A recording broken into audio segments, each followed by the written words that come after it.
Hey everyone, I just wanted to give you a heads up before this episode starts that Julien joined us from France and we had a little bit of a latency issue and his internet connection wasn't phenomenal. So bear with us. There's a little bit of talking over each other and there's a lot of rogue cuts because he kept dropping out and having to rejoin the podcast. I made it as fluent as I possibly could. What is up, everybody? Thank you so much for tuning into another episode of the Anti-Gravity Group podcast. My name is Braden Carlson. My name is Taylor. My name is Shane, or as you might know me, Postart. My name is Macho Matt. And today we are joined... Oh, there you go. So, just as a heads up to everybody, we have a little bit of a latency issue. Julien, thank you for being here. I know it's, 2 or 3 a.m. where you're at. You want to tell the fine people your location? Yeah. So I'm in France, so it's 2:30 a.m. right now. Well, we appreciate you taking the time out of this insane when I was like, okay, we can make a different time work if maybe I just do an interview and we'll like roll it afterwards as part of the podcast. He's like, nah, 2 a.m.'s fine. I was like, okay, that's awesome. Let's go then. But, so Julien is joining us. He, was one of the more recent people to take on the almighty CTI N5800. You might have seen his build thread called Breaking All Illusions on the Rocketry Forum, and is perhaps one of the most detail-oriented builds I've seen in the past decade or more. So joins a long list of people who have attempted that motor, and of course we are going to get to that. But before we talk about that, I'm sure just as curious as I am about it, there's a lot of people curious how you even get sucked into this world, not only of just high power rocketry in general, but this world of high performance rocketry where, you know, you're not inside the United States. Generally speaking, outside of the US, it is not an easy thing to just step into. So give us a little bit of your background on rocketry and how you wound up here. So I started rocketry like back in 2018. So it all started as a high school project where with a goal, like, might sound weird as a first rocket, but the goal was to build a supersonic rocket. And so we were a team of like four people, and we ended up building like a small 24 millimeter minimum diameter, like carbon fiber rocket. It was supposed to fly on like a CTI J127, like one of those long, 6-grain 24 millimeter motors. But like we ran into issues with the trackers and everything, so we didn't end up flying that rocket. But this is what really got me into rocketry to begin with. So after that, I built my first high power rocket in 2019. So it was like a kit from Mach rocketry. They were like one of the only kit manufacturer that would ship to France with like a reasonable cost, like not $200 shipping or something. And so like this flew in like 2019 in Switzerland. They have a pretty big rocketry prefecture out there. They have like a 10,000 feet waiver. And so I built a rocket and I flew it with my mentor because I wasn't L1 certified. So it flew on like a small Aerotech H128. And then like in 2021, I did my L1, which was on also a Mach kit. And it flew again on a H128 from Aerotech. Went to like 1,400 feet, and I got my L1. So these are basically the only rocket I've flown in France. Whoa. And Switzerland, I guess. So, and then I was gonna say, I'm sure people are curious what rocketry in France even looks like. So I guess the fact that you had to go to Switzerland to fly explains how it looks over there. But yeah, it's a big thing people are curious about is what is it like cost comparison? Is it like crazy expensive compared to being in the US, and what is like access to motors and everything look like? It's like the cost is pretty bad. So it's all the motors have to be imported from the US. So like when you buy like a CTI or Aerotech motor, it's like 1.5 times more expensive, maybe even 2 times more expensive for the big motors. And so it's just the motor alone pretty expensive compared to the US. And also like all the components, all the kits, they pretty much all come from the US. So like they also cost much more compared to in the US. Yeah, that's like the whole hobby is more expensive. Mark is kind of cornered on high power rocketry. Yeah. Yeah, that's kind of we hear that a lot from Australian folks, especially because stuff's going so far that they're like a $300 motor here is like $1,000 US equivalent over there, which is just chaos. But yeah, so I feel like I should touch on the first time I met you, because I believe the first time I met you was at FAR and you were flying a 3-inch minimum diameter rocket. But appropriately, the second time I saw you, you were flying a baguette, like an actual piece of bread powered by a rocket motor. So you want to touch on your FAR projects a little bit and sort of explain your background and how you wound up at the N5800. Like actually the way I ended up getting that motor is a long story. Like when I studied rocketry, one of my projects was to build a 2-stage, like one of those space shots, Pro 98 6-grain XL to Pro 75 6-grain XL. So I got the casings back in 2022 and I've been holding on to them since then. And so when I went to the US back in fall 2023, it was like for a semester abroad in Long Beach. And so it was pretty close to FAR. So every 2 weeks I went to FAR with people you already met, I think. Alexander and Julien.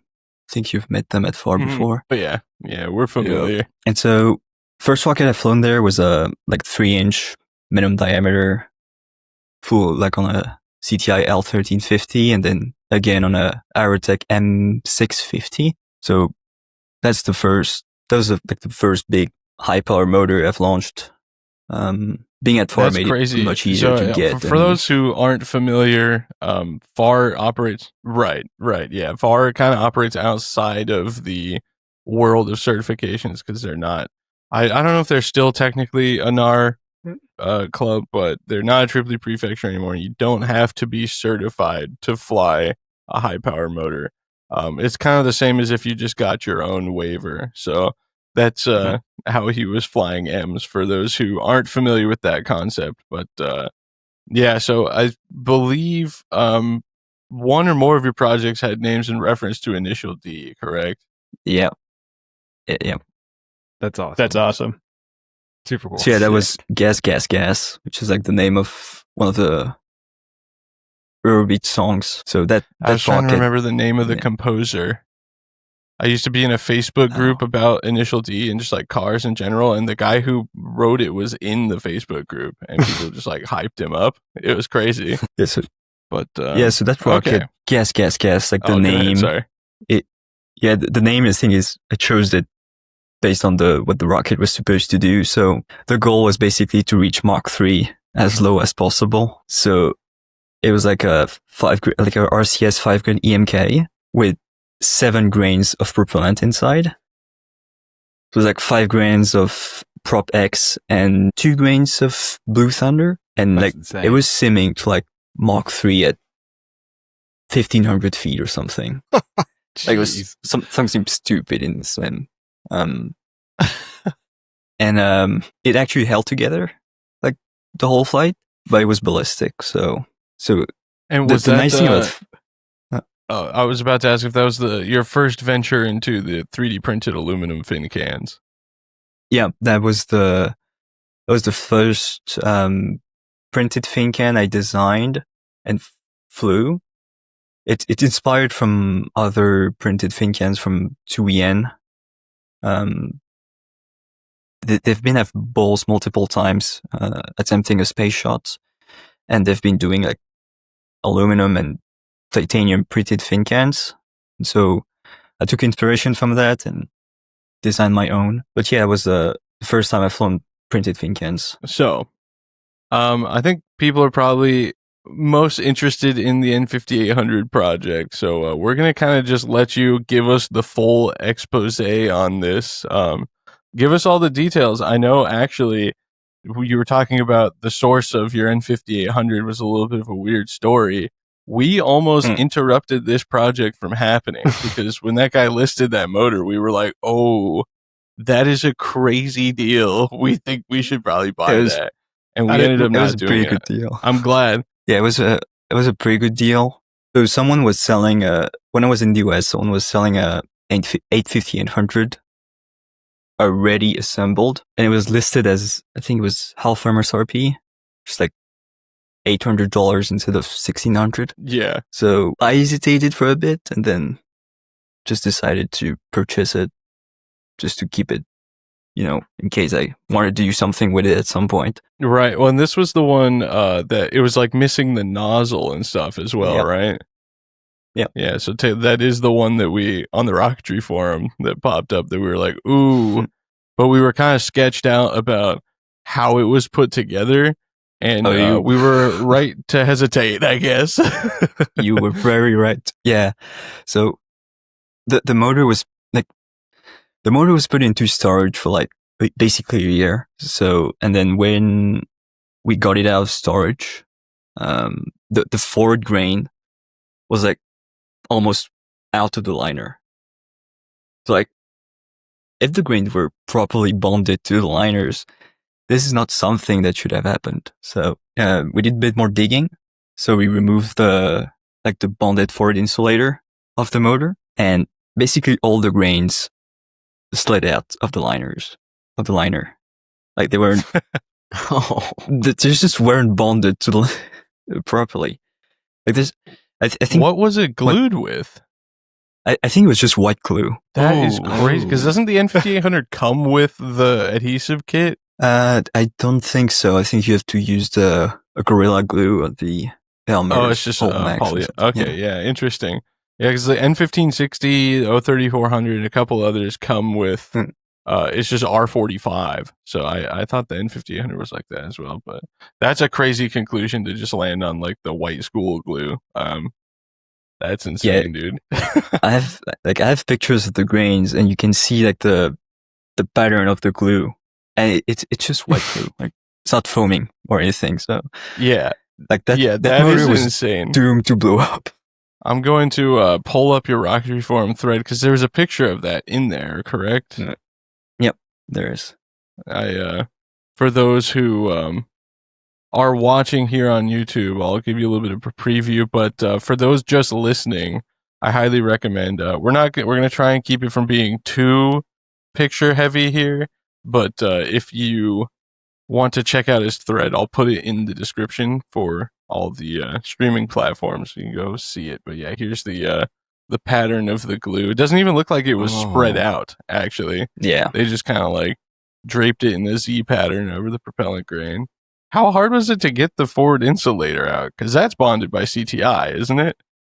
Yeah, it is. So I didn't do this myself. It was someone else who was helping me with all the logistics of the project. And so I think he used, he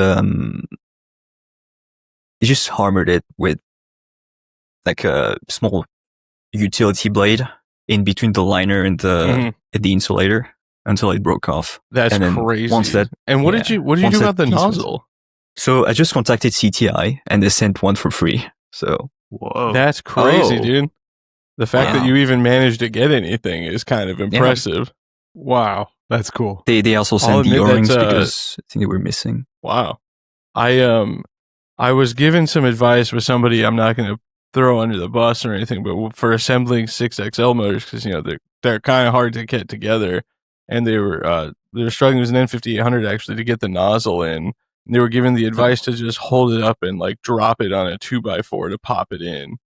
And I'm like, I don't know if I can do that with my N1560 because the chances of me getting another nozzle if I ruin this one seem extremely low. So I'm glad there's some hope there, at least. Yeah, so that motor was an absolute pain to assemble.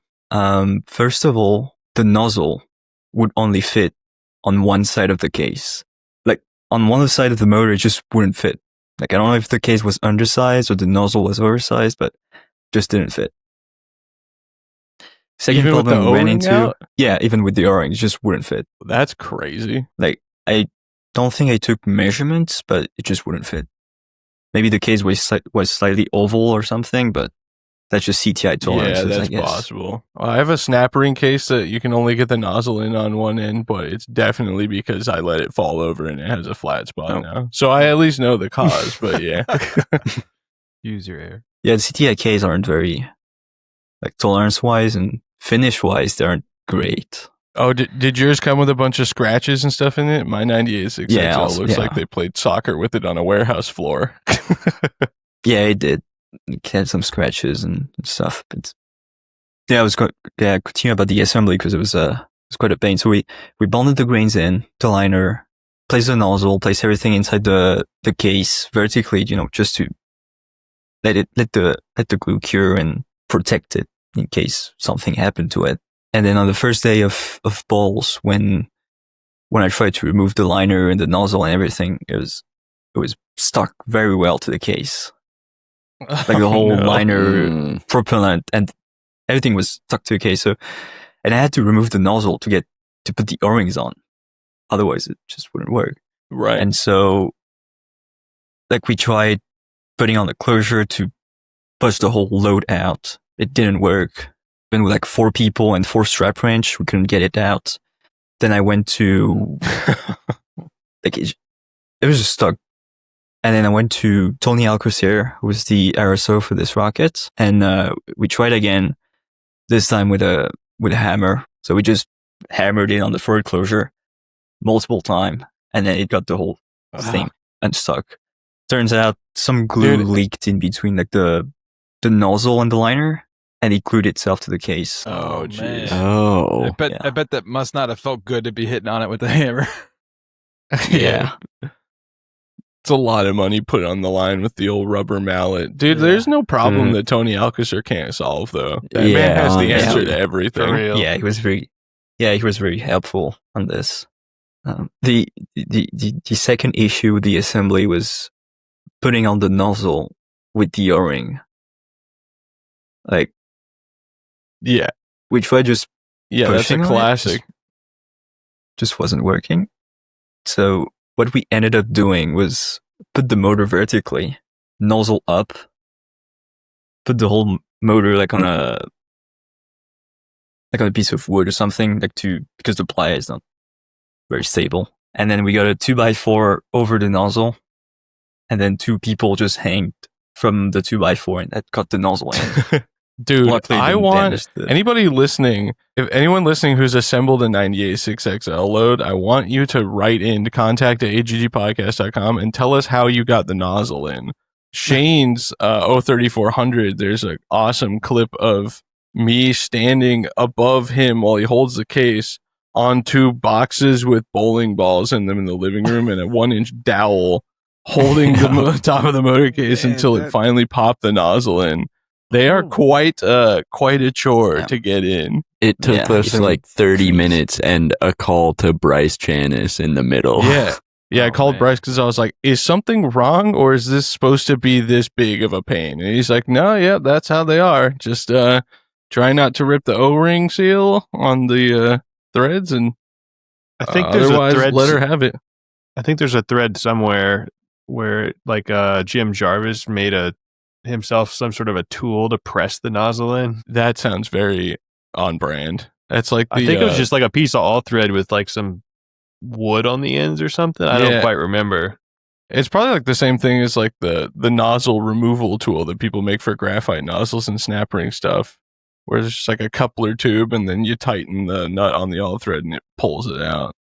But yeah, maybe I'll have to look into that. Yeah, overall the motor assembly wasn't a great experience. Like I actually Well, at least it worked. Yeah. So this motor wasn't it wasn't assembled stock. So because the grains weren't bonded properly, I started having some doubts about the liner itself. Like, was it dropped? Was it damaged at some point? So we ordered a new liner from RCS, which in theory should work. They're cross-loadable, so should be the same dimensions. But the liner came in way out of spec, so it was just floating in the case. Oh boy. So we had to Ooh. resort to using like the stock liner, and because we removed that Ford insulator disc, what I did is I got a custom Ford closure machine, which had like a proper liner seal, like the Aerotech Ford seal disc. As part of the closure? Yeah. Oh, that's rad. Whoa. So that was like a small puck closure, without the traject, just the closure itself. And so we ditched the spacer O-rings because the grains were, like for some reason they weren't cut straight. Like some of them were slightly concave, just like low key motors. And so we just Interesting. ditched the liner O-rings, during the assembly, making sure that like flat face with the concave face, so it would ignite those faces. But that ended up working pretty well. But yeah, all the closures on this motor were like custom machined. Mm-hmm. Interesting. Trying to see if So there's I think any pictures here. If you want to dive into the construction, starting with the nose cone, preferably, because that is one of the crazier things we've ever Yeah. seen. I have it with me. Oh, Like, nice. There it is. I forgot it survived. Oh, spoilers. That's the only Sorry, thing that's like everybody. survived. But yeah, so I have a nose cone here. So this nose cone is like, usually when you get a nose cone from Wildman, they're like filament wand, like around a mandrel, then they're post machined. And they have a tendency to shred at Mach 3, even less sometimes. So I decided to make my own nose cone for it. And so to do so, this nose cone is basically molded. So, I got a aluminum plug machined that had the same internal dimension as the actual nose cone. And what I did is using this plug, I made a negative mold. So this is made out of just fiberglass and gel coat for the finish on the surface. Uh-huh. And so the way I did the layup is that I laid gores of fiberglass on the plug, and then I placed everything inside the negative mold, and then I compressed everything using like the threaded rod you see at the tip. And so this compresses the conical plug inside the conical mold, and so this squeezes out all the extra resin, make sure that I have the right thickness, and it gives me a very good internal and external surface finish, like you can see in the pictures. Yeah, The it reason looks why I did all that is flawless. because It so really nice. does. It's the reason why I did that is because I can't post machines. Like I don't have a lathe big enough, so I can't just Right. machine the outside profile properly. Yeah, well, I mean, I feel like most people in the world would opt not to have to do any post machining if they didn't have to. That looks like you sort of refined the process there. You're gonna start making those and selling them at some point? So I was planning on doing this. The issue is that it takes a lot of work, like just to get one nose cone. Like it takes a whole day of work. So Yeah, Taylor's quite familiar. He made a mold of 5.5-inch mosquito-shaped nose cones off of this old out of production nose cone that Shane made, and volunteered himself to make each one of us one, and then kind of seemed like he regretted it by the end of it. It took a lot of time, and they didn't look like that. yeah, it's just a lot of work just to get one nose cone. So I was planning on doing a few, like for a few people who are interested in like those nose cones, but maybe at some point. I was going to say, I highly see what- recommend, in the interest of your emails not being blown up, to say that they are already sold out on this podcast, because otherwise you're going to get a lot of contact interest. But so I'm curious about the electronics bay, which is all entirely inside the nose cone. But we've Yeah, all so- talked about on this podcast a little bit how much we hate building electronics bays in small rockets, and from our perspective over here, you really seem like a masochist. But if you could tell us the electronics you chose and how you landed on the layout. So all the electronics are like inside the nose cone. It's just like it's a very 6mm thick G10 sled, which also serve as a load bearing part. So like all the recovery load goes through this sled. There's no threaded rod or anything. And so for the electronics, what I did is I basically used what I had, which was a name extra that I got from the year before when I was at FAR. And as a backup, like the good old Stralogger CF, which is hard to come by, but they're pretty reliable if you use them properly. And then I had a backup GPS tracker in there, the featherweight. And yeah, so we all we're fans of the Straloggers around here, but I keep putting them in the ground. So the nose cone is like the whole F base screwed onto the nose cone, which acts as all the recovery load goes to the nose cone. Mm-hmm. And so to get this, I just spent a lot of time in the CAD software, just trying to figure out where everything could fit properly, where I could fit the batteries. And it's like everything is like some of the clearance on some of the electronics are like 1mm against the nose cone. Basically I think everything is packed as tight as possible inside this F bay, but it's all pretty manageable. Yeah, for those just listening, I definitely recommend you at least check out this portion of the thread just to see the 3D modeling on the layout of the electronics, and then to see how it all came together, because it is, I mean, stressful looking is about the best way that I can put it. But if it works, it works, right? Yeah, that's awesome. Yeah. Everything worked. And so one of the things I was planning on doing, but I didn't have the time to finish it, is that like the nose cone tip here at the very tip is hollow. Not sure if you can see this on the webcam, but there's like a hole running through the entire nose cone tip. And the plan was to have a pressure sensor in the nut here to basically make a pitot tube and record the pressure here, the tip, the stagnation pressure, and then afterward figure out the exact Mach number. This is why you see wires here. Whoa.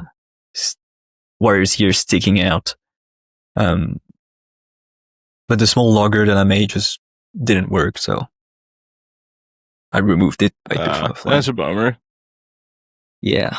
That's a sweet idea. Would have been cool I data. guess saving space in there is not a bad thing. You're gonna have to do it again so you can do that. That'd be really cool. Yeah. So, can you tell us a little bit about the fin can, like your design thoughts and where it comes from, if you don't mind sharing? I know a lot of people are curious. So, like I said, I've taken inspiration from the Austrian rocketry team, Stuyen. You've maybe seen them at Bulls before. They've flown like a 2-stage space shot multiple times, and they have like basically a very similar fin can, like aluminum hollow fins, and the scallops and everything. And I basically took inspiration from that. Like that's all the credit goes to them for I just changed the airfoil. And how much does that thing weigh? It's 1.24 kilograms. So let me do the conversion to pounds. That's like it'd be under 3, I think. Right? Yeah, it's not quite 3. 2.73. 2 kilograms per pound. Yeah, there you go. It's 2. That's crazy light for an all metal fin can. But it's it's very just, thick. On the surface, looks cool. Yeah. And then isn't there it's hollow, but isn't there some sort of structure inside the fins as well, just for reinforcement? Yeah, there are ribs on the inside, like running from the root to the tip cord, just to make it, a bit stiffer. Yeah, that's pretty crazy.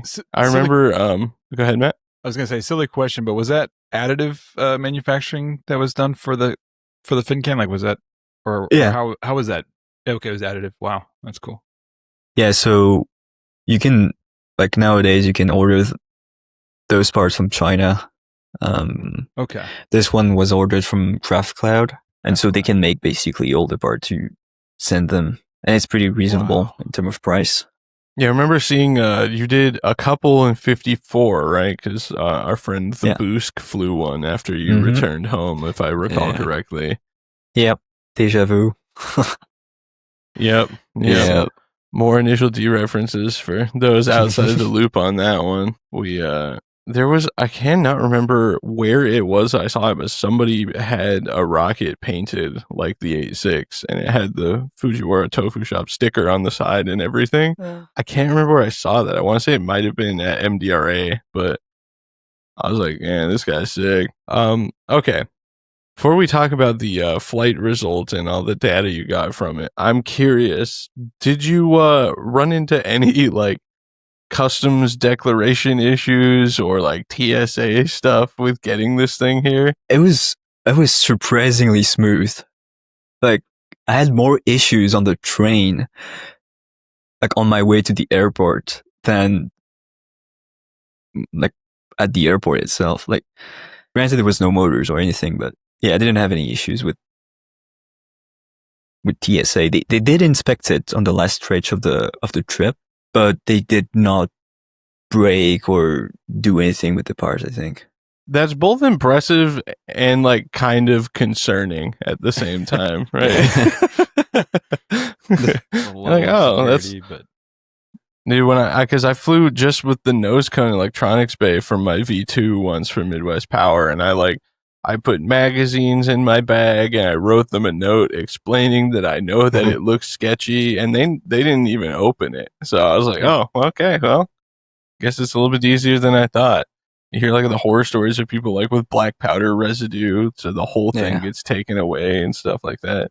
But I did throw it was all fiberglass, so I just threw the whole thing in the sink and washed it with dish soap. So, but I was pretty paranoid about it.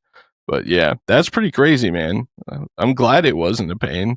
But I've always wondered that with like you said, like the Austrian team and everybody else coming from overseas, like how much of a nightmare it could possibly be. Yeah, I was pleasantly surprised about how easy it was to get to the US. Like, I didn't even have to pay for like oversized luggage for that size of a box. So yeah, that's impressive. Dang. Wow. Well done. That's like the biggest flex. Yeah. she You didn't had like it the carry on, and you're good. Yeah. That's wild. yeah, maybe not carry That's on. crazy, Maybe dude. yeah, All right. yeah. Well, The only I thing, think the only precaution I oh, did sorry. was I didn't carry any lipo batteries with me, or any black powder, obviously, or All right. So for those who aren't in the know on how the flight went, why don't you give us a nice start to finish on flight day and let us know how everything went. So, flight day, I was planning on flying on the first day of bowls, but we ran into issue with the motors. We had to do ejection tests, so we ended up flying on Sunday morning at like 10 or 11 a.m. The up part was pretty good. Like with so on the up part, the boost was great. We had telemetry all the way to the apogee. We saw like 65,000 feet, and then we saw it coming back down very fast. Oh no. And yeah, the last packet of telemetry we got was like basically on the ground. So we had we knew where it was, and so we lost telemetry right at the expected ballistic time. So I knew that recovery didn't happen for some reason. And so a few hours later, I went out to recover with Thomas, who is the flyer of record for this rocket. We went out to the coordinates, and we saw like basically the nose cone like on the ground. And then like 20 meters away, we saw the motor section without the fin can, like with the remains of the fin can, like partially in the ground. And so at that point, we were very confused because the nose cone was intact. The motor section was in the ground. And so I looked at the inside of the nose cone. And so this is when I saw that both the apogee charge cannons didn't fire. Like the apogee ejection charge were like small brass cannons, capped with epoxy. Mhm. And both of them were intact on the ground. So like we were even more confused as to what happened. So the main charge is fired coming down, and then what kicked the nose cone off? Right. Yeah, one of the primary main parachute charge fired, and that got the nose cone off, like on the way down at almost Mach 1, which broke the shock cord. I was going to say that's and what was the altitude plan for the main? Because that kind of gives you an idea of how fast it was coming down for how close the nose cone landed to the rocket. It was 800 meters, which is like 2,500 feet. Yeah, somewhere in there. Yeah, that's 2 seconds at supersonic speed, roughly 2.5 seconds or so, something like that. So makes sense. The nose cone wouldn't have drifted too far at that point. Yeah. And what the nose cone looks like, there's some texture on it from it being ablated. What did you have on it? So the whole nose cone, like initially I wasn't planning on having anything on there. I was just planning on having, just fiberglass. But when I was making the nose cone for that rocket, I ran into issues, so I had to use one of the previous nose cone I made. And that previous nose cone was made with just normal laminating resin, not high temperature or anything. So I added a layer of ablative, which is the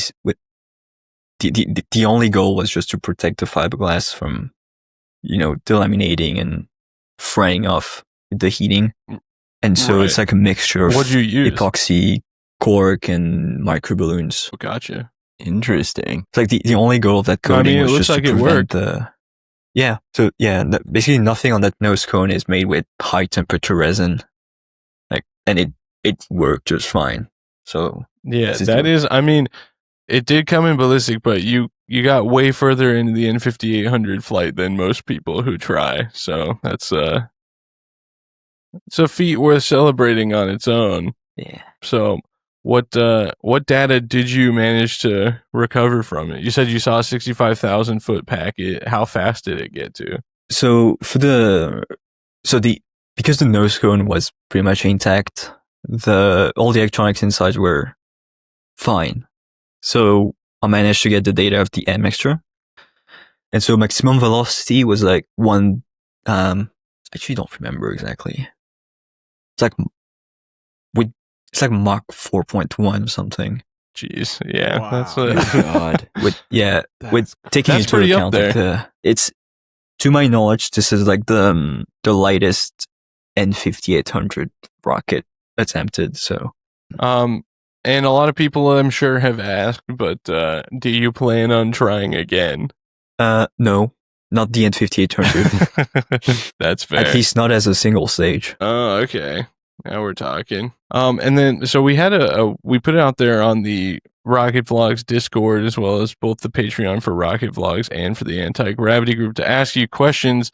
We're gonna cipher through a few of these here, but one of them I really wanted to address was Matrix. I was curious to see if he saw the, I believe, around 2.7 second lateral acceleration that has killed other N5800 flights in the past. And also, the obvious question is what's next, but we'll address that afterwards. Yeah. So the direct, like the straight answer is no. There was no weird 2.7 spike. Yeah, maximum altitude. So I'll go through the data really quick. Like GPS altitude was about 6,500, like 65,200 feet. From the GPS, maximum velocity was 4,447 feet per second, and maximum acceleration was like 50 Gs. That is crazy. That is quick. So like, one of the things I was very, very surprised when I saw the data was the roll rate. So when you're like, because the fin can was 3D printed and the tip cord were pretty thin, there was some warping. And so if you looked at the rocket if you looked at the fins from the front, you could see the tip cord doing a small left turn. Mm-hmm. And so all of them were warped opposite to one another. So I was a bit worried about the spin rate on this. But during the boost at Mach 4, it was rotating at less than 0.1 hertz. So it was just, What? it was just not. It was basically not spinning during the burn. That's insane. That's crazy. It's wild. That is insane. 'Cause on- I'll be honest, when I saw the fins in person, I was like, it makes me a little nervous here. So Yeah. when it made it through the boost, I was like, all right, we're good. But yeah, they were just warped a hair. And I was like, ooh, that's tough. But they were opposite from one really another. cool. So there's on TRF, there's an animation that I made with the data from the M-Extra. You can see it just wasn't spinning. But one of the issues is that since the fins were That is pretty insane. warped and the rocket wasn't spinning, maximum velocity was pulling 2 Gs of side acceleration. So I think you can see it on your video. All right. Technical difficulties from being on the other side of the planet and having the combination of a tough internet connection have eliminated Julien from the conversation abruptly, but I'm just interjecting again here. Julien was kind enough to send a video in, finishing off sort of explaining some more of the rocket and fielding some of the questions we had from the Discord and the Patreon to sort of round out this episode. Thank you guys for bearing with us, and I hope you enjoyed the episode anyway. I'm going to kick it over to Julien. So the recovery system on this rocket was very tricky due to the small volume that I had to work with. And so the way it works is it's basically a dual deploy with a chute cannon. So the main parachute was housed inside the fiberglass tube section, which is bolted to the aft bay bulkhead. And inside this chute cannon, which is a bit of a weird shape, there was a 1 meter diameter toroidal parachute, which was made by Alvin Chen, who you may know as the person who developed the open source radio beacon for rockets. And so he made a chute using very lightweight material, Dyneema short lines, and this allowed the 1 meter toroidal to fit in such a small volume. One thing that also helped with packing was the use of airbag material instead of Nomex. Much thinner, much lighter, and it just works better for protecting chute than Nomex. Not shown here was a 3D printed cap that was held on by friction and a shear pin. And so inside this, there was 2 cloth tip charge, which were supposed to blow the main parachute out at 800 meter HEL. One thing you'll notice is the main shock cord doesn't go through that chute cannon. It actually goes to the side. And this basically makes sure that during the descent under stroke, the shock cord doesn't rip the main chute out of the chute cannon. Now for the drag chute, it was pretty simple. It was just a cruciform parachute, which was also made by Alvin. It was reinforced, so 55 gram per meter square nylon ripstop and a bit thicker Dyneema lines. And now that chute was also protected with a parachute, an airbag material, same as the main parachute. Sadly, I don't have a source for this material. It was, I believe it came from Kurt von Delius, who also used it on Phoenix for his 2-stage rocket. One of the other questions was if I saw in the flight data, because I recovered all the data of it, if there was a weird acceleration spike at 2.7 seconds, as seen on other N5800 rockets. And the answer is no, but there was something even more interesting. So like I've said before, the rocket basically did not spin during the boost. The roll rate stayed below 0.11 hertz. So it basically didn't spin. And so when you look at the lateral accelerations, you can see basically a build-up in lateral acceleration all the way to max Q. And so it pulled about 2.1 Gs of side acceleration at max Q. And then it slowly stays down as the dynamic pressure decreases. And so my hypothesis on this is that the fins, because they were printed and they were pretty thin at the tip, they showed some warping. And so each fin tip or tip cord were slightly warped to the side, and they were all opposite from one another. So this did not induce any sort of roll rate. But my hypothesis is that this did produce some lift, and so this is the reason why it basically took a slight turn at Mach 4. So what's next? This is a really good question. Currently, I have no plan on reflying the N5800 as a single stage or any other single stage, to be honest. Currently, the plan is to build a two-stage rocket using experimental motor with Thomas Brusca. Currently, the rocket is still onto drawing board, but the goal is to go above 200,000 feet, more if possible. Currently, it's going to be, at least currently, a 4.5 inch to 4 inch two-stage with about 54,000 Newton second of impulse.